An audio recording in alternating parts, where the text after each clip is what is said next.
Hey, I'm Jay Plyburn, and I'll be bringing you the top stories around Columbus this week. The Tepe killings investigation continues as police provide new details about the suspect charged in the case this week. A friend of the couple spoke with 10 TV's Lacey Crisp about how it was no surprise the suspect was the ex-husband. The Columbus Promise program lives on. Columbus City Council approved new funding this week to keep the program going and help out seniors at Columbus City schools. Those who participated in the program say it provided a roadmap for a better future. And the city of Dublin introduced an innovative method to improve pedestrian safety. An AI-powered crosswalk lighting system was installed that leaders say will help address long-standing concerns. Let's dive into these stories and others making headlines across Central Ohio. Columbus police say they recovered multiple firearms after searching McKee's condo in Chicago and his car. They say initial ballistic evidence shows a link between one of those guns and the Tepe's deaths.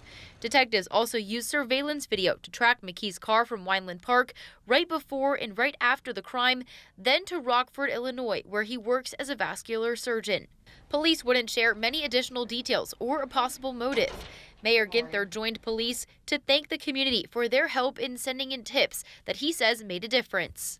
As this case now moves through the criminal justice process, we'll continue to respect this investigation and allow investigators and prosecutors to do their work. As Chief said, we will not do or say anything that will compromise the likelihood of a conviction. One thing we can still offer this family is the best possible chance at a conviction and justice for this unspeakable crime.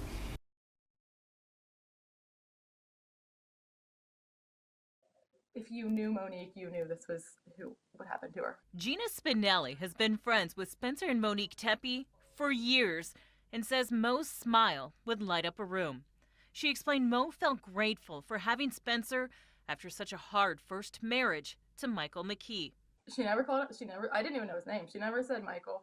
She said my ex. She said he was bad. She said abusive. I don't think I ever got the impression that she was afraid of him. I got the impression that she hated him and that she knew things were bad there, and I don't think it ever fully left her mind. I don't think anyone thought that this was going to happen.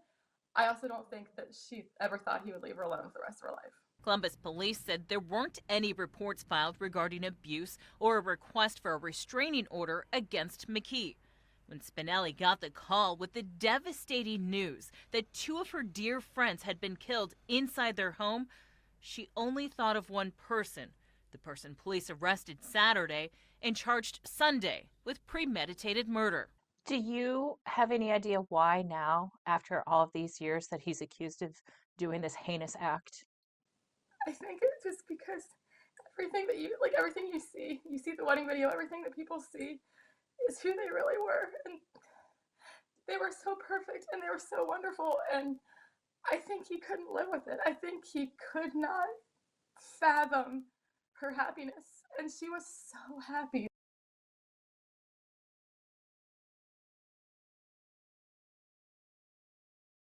AEP Ohio says the average customer will see their monthly bill go down by about $1.25.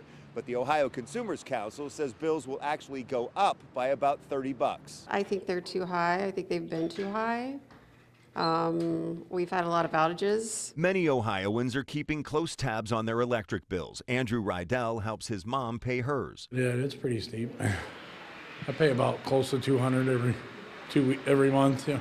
Ray Cantu added solar panels. Really just looking to save wherever we can, and people were going door to door. It was a good option for us. AEP Ohio announced a settlement agreement it says will decrease customers' bills by $1.22 a month for 18 months. In a statement, AEP Ohio President and Chief Operating Officer Mark Ryder said, in part, this settlement balances the need to invest in electric distribution infrastructure to provide reliable electricity with the need to keep electric rates as low as possible. But the Ohio Consumers Council says AEP used, quote, accounting gimmicks to come up with the decrease. And over on this side is what we think the real bill will look like. Agency Director Maureen Willis showed me the figures. The OCC produced this bar graph showing a more than $30 per month increase in bills when add-ons or riders are considered.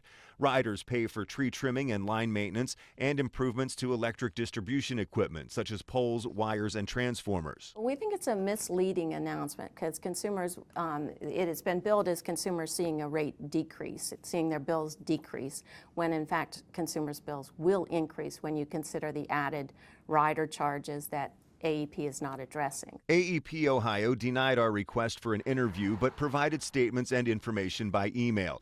The company says it strongly disagrees with the characterization that this settlement relies on accounting gimmicks or results in a hidden rate increase. AEP Ohio sent 10 TV this graph showing its calculations, including a rider rate decrease by moving from riders to base rates and for a required consumer credit for a decrease of that $1.22 per month. AEP says we can control the base rate customers pay for distribution because we are accountable for the cost of service. Ohio law prevents us from generating power to fix the imbalance between supply and demand for power, which is driving up costs. Meanwhile, Columbus Stand Up is gathering petition signatures to present to the Public Utilities Commission of Ohio, urging it to reject AEP's settlement agreement. PUCO has a mandate to balance interests and look out for the public's interests in these cases, and we think that they should reject AEP's request and the settlement because they will all increase electricity prices. The Public Utilities Commission of Ohio will have the final say. The PUCO will have a hearing on the settlement starting on January 21st. A spokesperson says it will last about 2 weeks. In Columbus, Doug Petcash, 10 TV News.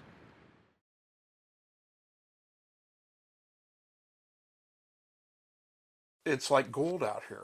I mean, the price of water. Retired firefighter Kent Wareham gets his water and sewer services from Auqa Ohio. With kids, we were averaging $45 a month, and now we're about $50 a month. So it's gone up, and we got 2 less people in the house. Now, with Auqa Ohio requesting to increase rates, he's concerned about his bills going up more. So is Aisha Owens. It's a lot of people that's on fixed income. I have neighbors that's on fixed incomes.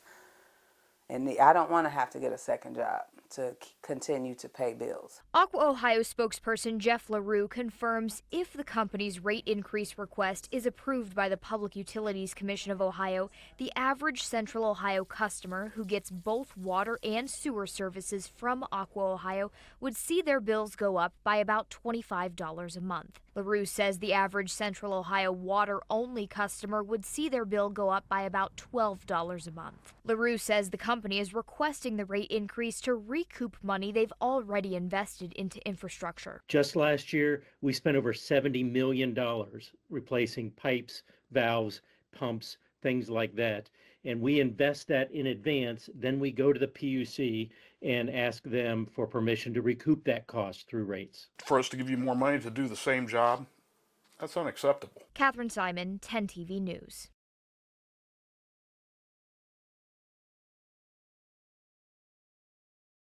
It's very much concerning what the President Trump has said, and this is something that's been hinting for some time now. The threats he's been making to obviously directed at the Somali community has been very concerning. But now he's following it up with an actual policy impact. The Trump administration is terminating Somalia's Temporary Protected Status Program, or TPS. That means Somali nationals enrolled in the program will lose their legal status and work permits on March 17th. State Representative Ishmael Muhammad of Columbus is a criminal and immigration attorney. The number of folks that have come up to me who said I'm under TPS are a small percentage. So I would be surprised if it's more than, maybe 100 or 150. The U.S. Census Bureau's 2024 American Community Survey estimates about 260,000 people of Somali descent live in the U.S., and 83% of them are U.S. citizens. Columbus city leaders estimate the Somali population here at 60,000. The number of those in the U.S. under TPS, though, is small. Estimates range from 705 from the National Immigration Forum to 2,500 from the Department of Homeland Security. I asked Senator John Husted if he agreed or disagreed with the administration's order ending TPS shortly after it came down Tuesday morning. This is a tiny part of the population that would be affected by it, and it does not seem like it doesn't seem like it's going to be problematic. The Department of Homeland Security can designate a foreign country for temporary protected status if conditions there are unsafe to return. Those include an ongoing armed conflict, environmental disaster such as an earthquake or hurricane, an epidemic or other emergency. Many Somalis fled civil war. Representative Mohammed doesn't believe conditions there are safe for people to return. When it comes to attacks, when it comes to instability, political instability, it has had a lot of issues.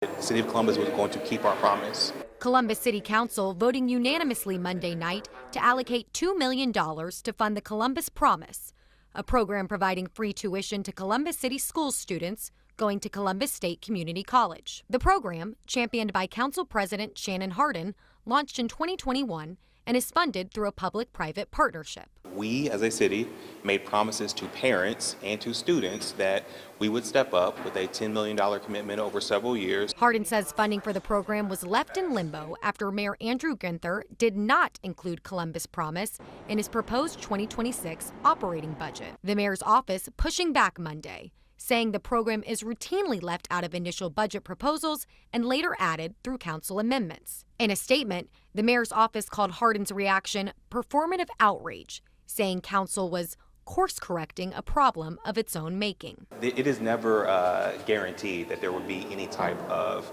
carryover, any type of other resources to close this gap. So I think that it's disingenuous to say that it was for sure that there was going to be funded if not for us stepping in. Hardin says the money council approved comes from tax receipts at the end of the year. If there was some magical plan to pay for this, it was not discussed between the administration and council. The mayor's office also said it doesn't have time for what it called naive attempts at political theater, noting the city has invested $7 million in the program to date. This is the role of council. I don't think that this is certainly not political theater. I don't think that this is gamesmanship. I think this is council doing council's job, which is making sure that as this community moves forward, that we have the resources in place to make sure that everybody has a fair shot. We asked Hardin, should the mayor's office be doing more to support this program? I think the mayor's office and the city of Columbus should continue to keep our promise. When we say that we are going to do something, we should do it. Sam Bermudez is a former Columbus Promise scholar, earning his associate's degree from Columbus State and his bachelor's degree from Ohio State last spring. And I graduated mostly debt-free, due in large part to the Columbus Promise. I honestly don't know what I would have done if the program never existed or if it had ceased to exist before I got to utilize it. I sincerely hope that the funding for the Columbus Promise is appropriately prioritized, given what an important program it is.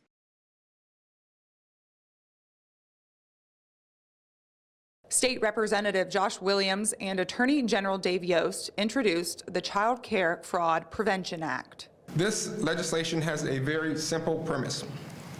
If the government is taking money from Ohio taxpayers and using it to fund child care, the government has a moral and legal obligation to protect that money and protect the children tied to those state funds. The bill's most significant change would require all publicly funded daycare centers to install cameras to verify attendance inside classrooms, with private areas excluded. I asked Representative Williams whether parents might be uncomfortable with their children being recorded. As you talk about having live cameras for parents who might be worried about or not wanting their kids to be on camera or that they are getting hacked, what safety protocols will be in place? We're not asking for you to provide 24 access of video to DCY where it could potentially be hacked. We want, when DCY makes a determination, either there's an allegation or they say it's time for our, an unannounced attendance inspection of child care provider X. We look on our portal. As of right now, there are 8 children registered to be in this classroom. Let's turn on the camera and see if there's 8 children present. Last week, Governor Mike DeWine said Ohio takes child care fraud seriously and that multiple safeguards are already in place to prevent it. We have uncovered fraud. Some of that we've done with inspections, unannounced inspections. In other cases, it's come, frankly, from tips from people in the state of Ohio. So we encourage people, if they're seeing something that they think is wrong, or that they have any evidence in regard to fraud that's going on in any place in government, we want to hear about it.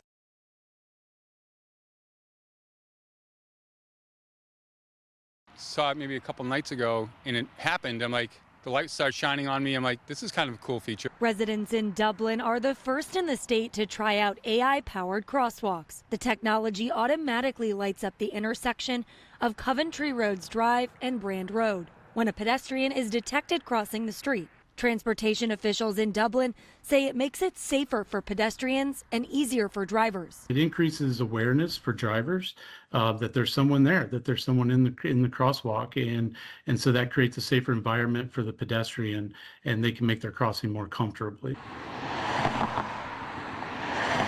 The crosswalk is an area transportation officials say residents have had concerns about. I've had a couple close calls back in the day. I've seen some kids with their bikes have a couple close calls as well.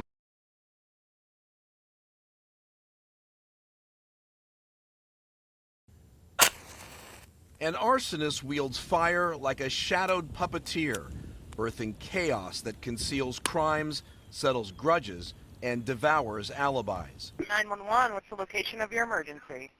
My neighbor's house is on fire next door, and there's 2 people trapped in the house. In November, a house fire on Freedom Trail claimed the lives of 3 people. The crime led to the arrest of a 25-year-old family member, now charged with arson. 8 days prior, a man admitted to setting a 3-story apartment on fire on Dublin Granville Road. Investigators say when it comes to arson in Columbus, the motives are often the same. It's somewhere around 38 to 43% were domestic violence related.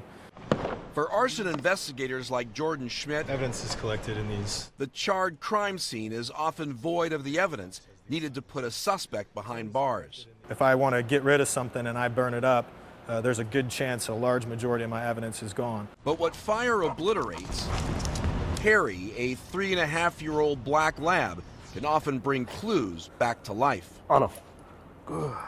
But he's basically sniffing some of the most toxic chemicals out there.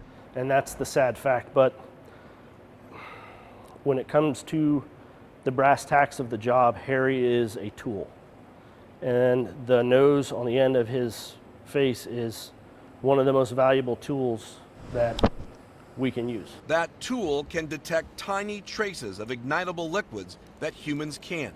Harry's work drive is unlike any dog I've ever seen. It takes a team of humans and Harry to solve the crime of arson. So he is trained to detect 12 different ignitable liquids. It's a dangerous job for both man and canine. How toxic are many of these environments that you guys go into? Incredibly toxic.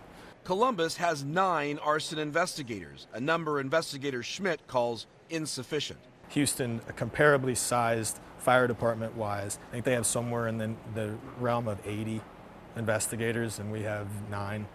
Now, I'm not going to speak to what they do or how they do their investigations, and I'm not saying we need 80 people, but more people is more hands, is more eyes, is more workload, and more attention getting put into cases. And the cases in Columbus are stacking up. I think each investigator takes somewhere around 130 to 160 investigations on their own a year. That's a massive number of investigations. You think every 3 days, if you will, you're on another investigation. Yet despite that workload, since 2020, Columbus's arson team has solved more than 30% of its cases. That surpasses the national solve rate of 24%, according to the Columbus Division of Fire Statistics. All of our investigations can be backed by science, not just by the evidence that we've found. Now I'm glad this training's done. What also makes our arson team unique is that every one of them has graduated from the police academy. One of the deadliest arson fires happened in April of 2003 here at this off-campus home near Ohio State. 22 years later, it remains unsolved. Investigators say an arsonist lit a couch on fire during a birthday party, killing 5 students. Do you still work that case? Yes, we do. I can tell you that. I can't tell you what we've done, but I can tell you that case does still get information that comes in on a semi-regular basis. Do you think that case will get solved? I think as long as the information keeps coming in, there's a chance that that case does get solved, yes. The unsolved haunt investigators and families alike. It's never good to tell somebody, hey, we couldn't figure out what happened. For Columbus fire investigators, the job is about more than putting out flames. It's a mission to uncover the truth, deliver justice, and make sure no arson case is left to grow cold because any single tip could be the one that finally brings a family closure. Kevin Landers, 10 TV News. That's a wrap on this week's edition of Around Columbus, your look at stories shaping Central Ohio. Thanks for spending time with us. Stay safe, stay informed, and we'll see you next time. And don't forget, you can always get the latest updates on the go with the free 10 TV News app.